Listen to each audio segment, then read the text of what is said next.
One,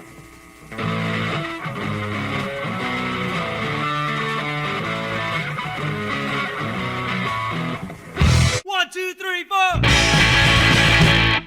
Greetings, this is Tom with Buncombe Shinola. Welcome to our series, Humming a Sickening Tune, where we shall be reviewing every single Ramones song in order alphabetically. Today we shall be discussing the title track to Animal Boy.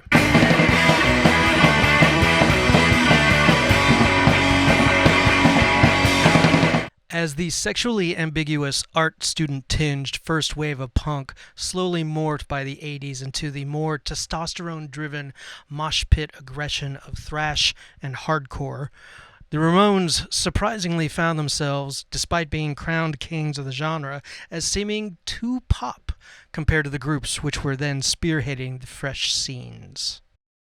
And with the genre experiments and celebrity production stunts of the previous two LPs coming to very little, the band determined to reassert their fundamental sound, first with Subterranean Jungle, and then on Too Tough to Die, with Dee Dee's breathtaking freak-out Endless Vacation, beginning a streak where they would devote one track per album towards addressing and matching the headlong velocity of the burgeoning hardcore scene, a pattern which they continued on their releases until their career came to an end.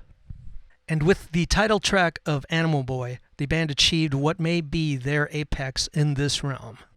The track kicks off with a pushy barrage of rhythm guitars given a quasi-metal sheen by the LP's producer Jean Beauvoir of the Plasmatics, but quickly launches into a powder keg of pressurized velocity, sizzlingly mixed into a dazzling sonic barrage.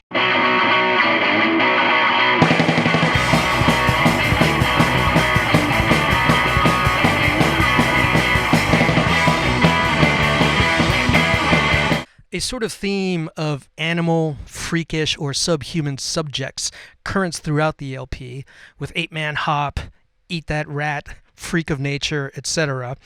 And even George DeBose's LP cover photo pictures the group among a simian throng, including one gorilla suit disguising ex-Punk magazine co-creator and resident punk Legs McNeil, believe it or not.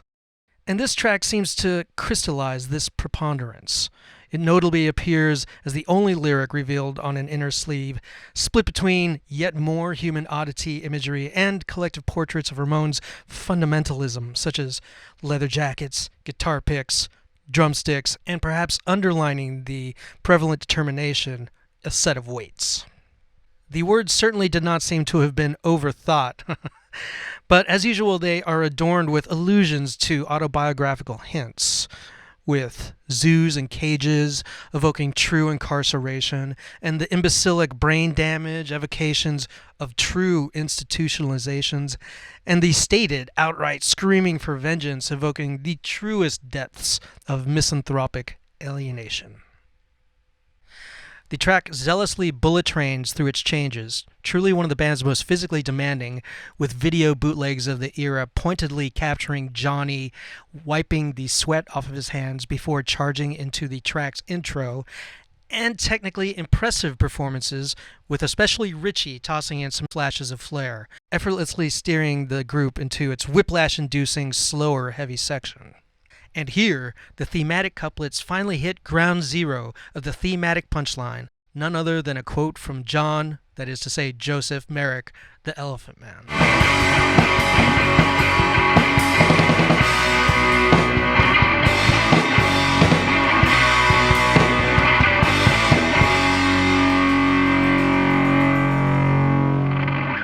In an album full of impressive genre experiments, this steely stab at keeping up with the pack displays assuredly that even with teams of more youthful guns itching on adrenalized triggers, boy, this old dog was clearly an animal capable of picking up a few new tricks.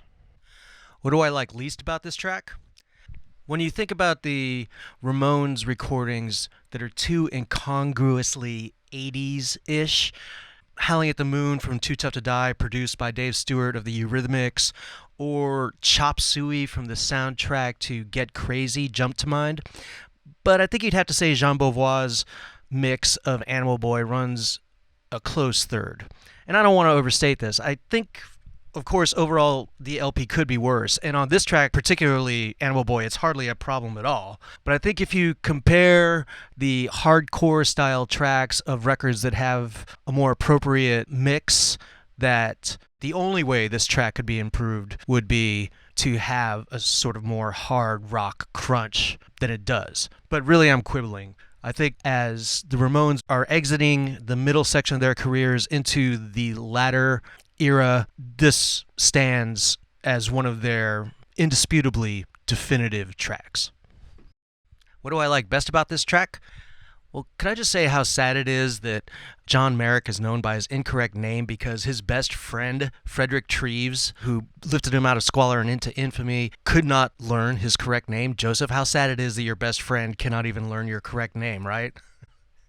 But anyway, I always considered David Lynch's film Elephant Man a kind of update on the emotional terrain of the film Freaks. So I think it's really interesting that the Ramones, who built a definitive track of theirs, Pinhead, around the ethos of the earlier film, chose in the later part of their career to compose an update of the same sort of ideas based upon the ideas of the later film.